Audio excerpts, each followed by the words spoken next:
Elle est connue pour ses clichés bouleversants et réalistes sur la grande crise de 1929, et notamment le portrait de cette mère victime de la misère et des migrations.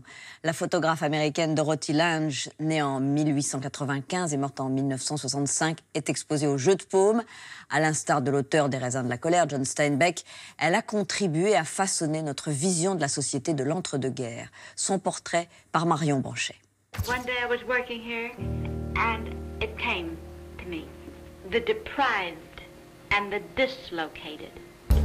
Elle est l'un des témoins les plus importants de l'Amérique du XXe siècle. Dorothy Lange a détaillé et documenté la Grande Dépression sous toutes ses coutures, révélant au monde entier le visage de ses victimes. Le plus célèbre, ce cliché intitulé « The Migrant Mother ». Une exposition au musée du Jeu de Paume à Paris retrace son parcours. Elle croyait en l'humain. Elle a choisi de se battre pour les gens qui souffrent de leur sort.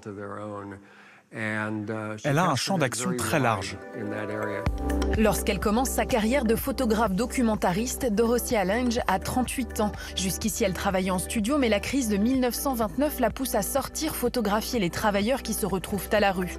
Ce cliché, l'ange blanc, est le premier à émouvoir l'opinion publique. Elle se fait ensuite engager par l'État américain qui veut utiliser ces clichés pour promouvoir sa politique d'aide aux sinistrés. La consigne, c'était « Vois ce que tu peux ramener.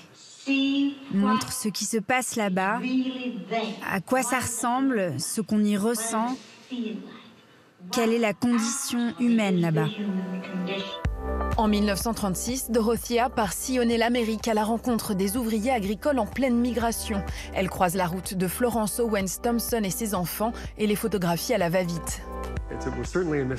C'était un mystère pour Dorothea. Elle n'a jamais compris pourquoi c'est cette photo, parmi les milliers qu'elle a prises, qui est restée à la postérité. Elle est devenue un symbole pour des milliers de personnes. Cette femme pourrait être la mère de n'importe qui, et on peut lire ce qu'on veut sur son visage.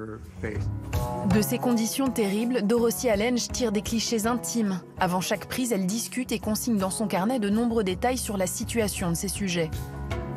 Elle disait, si vous ne voyez que de la souffrance dans mes clichés, c'est que vous ne regardez pas ma photo dans son intégralité. Elle essayait toujours de donner une stature aux gens qu'elle photographiait dans des situations difficiles.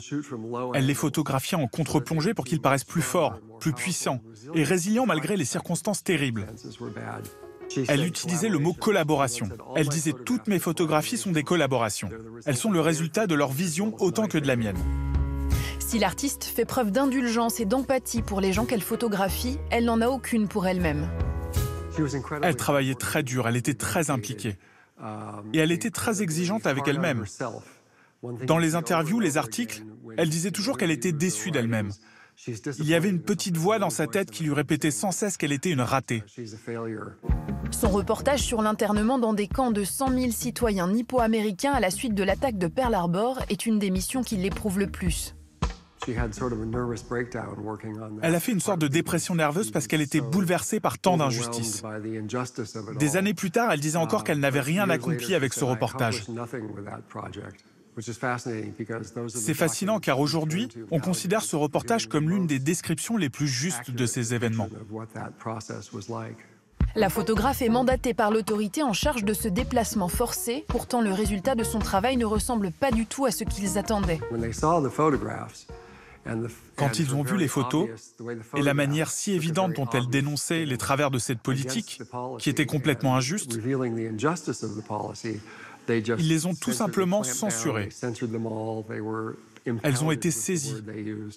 Le public n'a pu les découvrir que bien plus tard. Cette dernière série sur les oubliés du système judiciaire américain, prise en 1955, n'a pas pris une ride, car le regard franc de Dorothy Lange est intemporel et nourrit encore aujourd'hui les documentaristes de demain. Vous regardez des gens en détresse. Pourtant, ce sont des personnes auxquelles vous pouvez vous identifier. Vous sentez que vous pourriez être à leur place dans d'autres circonstances. Elle ne montre pas ces sujets comme les autres, mais comme une partie de nous.